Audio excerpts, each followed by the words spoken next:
ভালো উৎসবমুখর পরিবেশে ভোট হচ্ছে।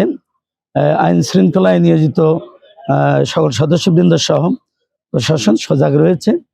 দু এক জায়গায় সামান্য বিচ্ছিন্ন ঘটনা ঘটতে পারে, এটা আমাদের চরিত্রের সঙ্গে তো পূর্ব অভ্যাসের সঙ্গে জড়িত। কঠোরস্ত দমন হবে ইনশাল্লাহ, আমি বিশ্বাস করি। প্রশাসনের প্রতি আমার আস্থা আছে। দু একটা খবর পেয়েছি, চেষ্টা করতেছে, কিন্তু আমাদের লোকেরা, বিশেষ করে দাঁড়িপাল্লার সমর্থকরা, সাধারণ নাগরিক ভোটাররা, তারা এটাকে প্রতিহত করার চেষ্টা করতেছে।